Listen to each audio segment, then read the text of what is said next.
The global warming hysteria right now is insane. You've got children striking from school, weeping in the streets. You've got grown women crying on the ABC. You've got people brawling outside a mining convention, fighting police, spitting on people.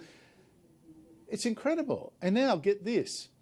Neil Selwyn is a distinguished research professor in Melbourne University's education faculty, working on how schools should teach and what. Well, his big idea is to teach global warming everywhere, maths, English, whatever, to stop children from really frying and dying. He writes, there is a pressing need to revitalise the Australian school curriculum to prepare students for the climate crisis. This includes retooling all existing subject areas, all of them, to foreground complex conceptual issues such as climate science, climate politics, climate demography, climate-related health and economics. Schools also need to give young people practical skills and dispositions necessary to survive across their lifetimes. Joining me is the panel, Rebecca Weisser, author, former diplomat and journalist, and Campbell Newman, former Liberal Premier of Queensland. Campbell, schools must teach children the dispositions necessary to survive global warming in their lifetime? I mean, what sort of crazy apocalyptic talk is this? Well, it is crazy left-wing nonsense, and the hysteria, as you were saying in your opening piece, it seems to know no bounds now. It's something Arthur Miller, the author of the play The Crucible, would be fascinated what's been going on in Australia, indeed globally. It's just ridiculous. I mean, 35 years ago, in the newspaper columns of the time, you can find all the alarmist predictions that you care to find. They haven't happened at all. Moreton Bay should have a half a metre sea level, higher sea level than today than it had back then. There shouldn't be any snow in the ski fields.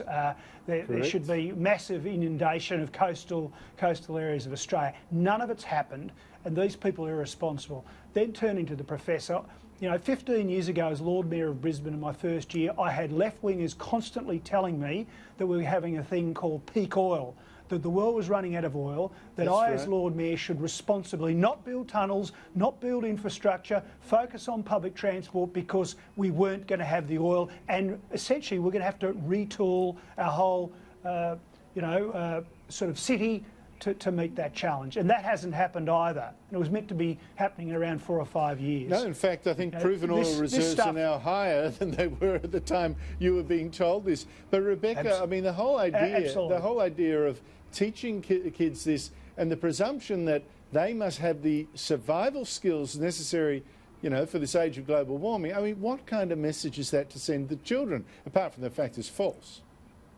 Well, the vocabulary gives us a clue. So we're retooling the education or the curriculum. That's why, because this is a machine. What sort of machine? A machine for brainwashing. Well, and look at it. We want to teach them about climate this and climate that. My goodness, people are just kids are going to fall asleep with the boredom. That's right. They'll also be learning Aboriginal climate change politics and Aboriginal climate mathematics and so forth. Because remember, we can't forget the importance of Indigenous studies, which has to be right across the curriculum. But think about it. Just recently, we saw in Britain, only a day or two ago, reported that on The Apprentice, there were a dozen young people on the show, or a team of people, who did not know when World War II began and ended. You know, these were people vying for like a top job. I would put it to you that if people want to learn about the resilience to face crisis, to face the unknown, there is nothing more important than studying history and seeing how people did it in the past. And I have nothing but admiration for my parents' generation and my grandparents who survived World War I and World War II. And unless we start teaching kids of today that there are things that are much more difficult that our very own parents and grandparents went through, we're going to end up with a whole population of snowflakes who can't do a thing. And Andrew... Well said, yeah. And Andrew, on that anyway, just that's what I was getting at, the recent history. I mean, if someone was to put in front of these kids preferably the national broadcaster, by the way, but they won't do that, that these predictions were made in the mid-80s and they haven't happened.